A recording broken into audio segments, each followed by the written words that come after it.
जो ज़िले करगिल के देरीना मसाइल है सर, ये सिविल एयरक्राफ्ट को लेकर, और करगिल में जो एयरपोर्ट है, मौजूदा एयरपोर्ट, अब तो फिजिबिलिटी भी रिपोर्ट भी आया है उसके लिए।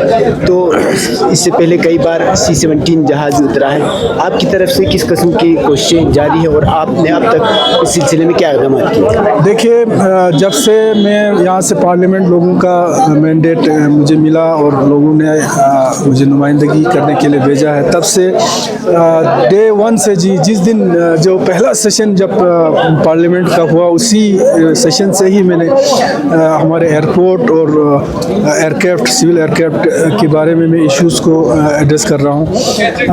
पार्लियामेंट में तो कई बार मैंने इस को उठाया। इसके अलावा मैंने एयरपोर्ट के बारे में मैंने क्वेश्चन भी मैंने रखे थे। आपको पता है रिसेंटली उसी क्वेश्चन का आंसर था जो MOS सिविल एविएशन ने जो आंसर दिया था कि जो वाखा, आपका पदुम, इन सारे चीज़ों के बारे में उन्होंने बोला था। और नए एयरपोर्ट के सर्वे के बारे में उन्होंने ये कहा था कि अभी तक UT एडमिनिस्ट्रेशन से हमें कोई ये नहीं आया। तो आपने शायद वो काफ़ी वो जो MOS का जो आंसर था वो काफ़ी मीडिया में हाईलाइट भी हुआ था। ले में तो बहुत सारे मीडिया के लोगों ने इस इशू को रेज़ भी किया। मैं उनका बहुत ही मशकूर भी हूँ।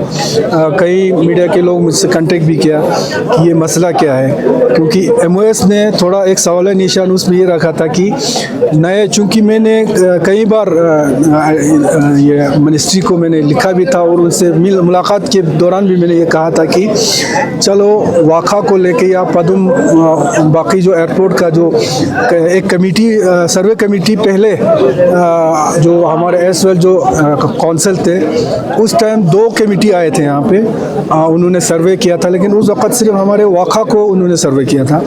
तो उन कमेटियों का जो रिपोर्ट था उसमें चाहे वाखा हो, चाहे आपका पदुम एयरपोर्ट हो, इवन आपका जो थॉयज़ एयरपोर्ट है, इन सब को नेगेटिव में डाला था। तो मैंने उनसे ये डिमांड किया था कि हमारे पास वाखा तो है ही, वाखा के बारे में हमने और जानकारी हमें चाहिए, इसके अलावा भी हमारे पास और जगह हैं, लिहाजा नए सिरे से एक सर्वे कमेटी बनाया जाए और करगिल में ख़ासकर नए एयरपोर्ट के लिए सर्वे किया जाए। तो उसके बाद MOS का जो कल ये आया था, उन्होंने एक चीज़ उसमें ये कहा था कि अभी तक हमें UT एडमिनिस्ट्रेशन की तरफ से कोई भी नया एयरपोर्ट का हमें सर्वे के लिए कोई ऐसा कोई नहीं आया।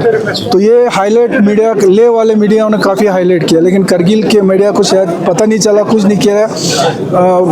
मैंने नहीं देखा कि आप लोगों का इसमें कोई हाईलाइट करते हुए, लेकिन मीडिया लेके ख़ासकर 2 मीडिया में जो नाम भूल गया, उन बेचारों ने बहुत इसको काफ़ी हद तक ये किया। तो कोशिश यही है कि एक तो हमारे नए एयरपोर्ट के लिए सर्वे हो, चूँकि मैंने मिनिस्ट्री में 2 जगह तो मैंने उनको ये बताया कि हमारे पास एक तो एग्जिस्टिंग जो हमारा एयरपोर्ट है, क्योंकि यहाँ से जब MP बनने के बाद मैं जब गया, मैं काफ़ी हद तक इसमें काम कर रहा हूँ। तो मुझे एक किसी जो पहले जो हमारे सर्वे कमेटी थे उसमें से एक बहुत ही एक काबिल एक जो उसमें जो टीम में जो एक जो मेंबर थे वो रिटायर हुए हैं वो।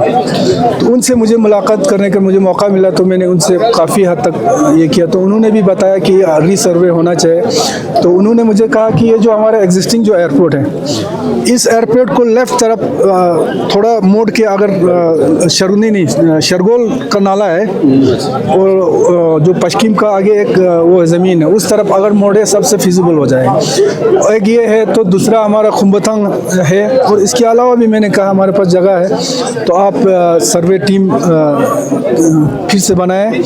तो इंशाल्लाह कोशिश यही है कि फिर से सर्वे टीम बनाए और नए एयरपोर्ट के लिए सर्वे करें।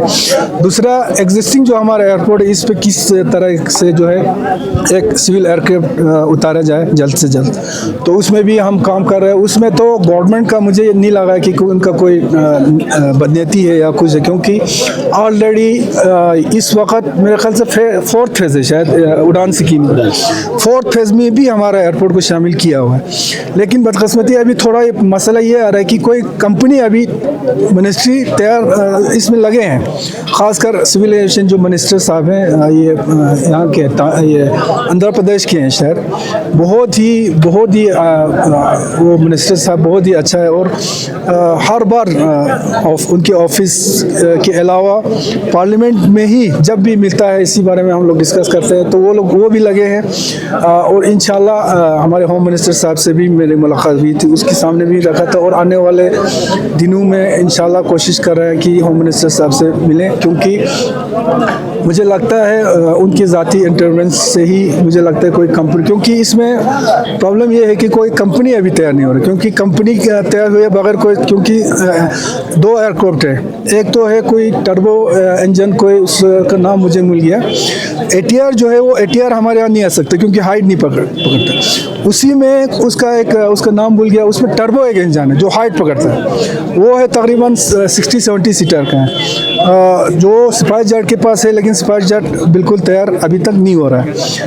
उसके अलावा और किसी के पास है वो भी देख रहा है। तो मैंने आखिर में ये भी कहा था कि कम से कम स्टार्ट करने के लिए अगर 19-20 सीटर का भी कोई एयरक्राफ्ट अगर मिलता है तो इंशाल्लाह गवर्नमेंट भी लगे हैं, क्योंकि अभी तक मुझे गवर्नमेंट का जो रिस्पॉन्स है वो कोई गलत रिस्पॉन्स नहीं देखा, क्योंकि वो लोग भी लगे हैं एयरक्राफ्ट, क्योंकि कोई कंपनी तो तैयार होना पड़ेगा।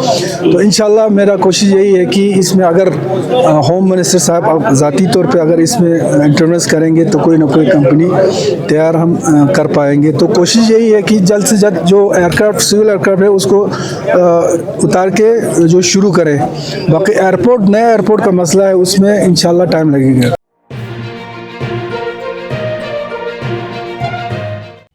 मकामी, कौमी और बैनुल-अक़वामी ख़बरों से बाखबर रहने के लिए चैनल को लाइक, शेयर और सब्सक्राइब करें, साथ ही बेल आइकन दबाना न भूलें।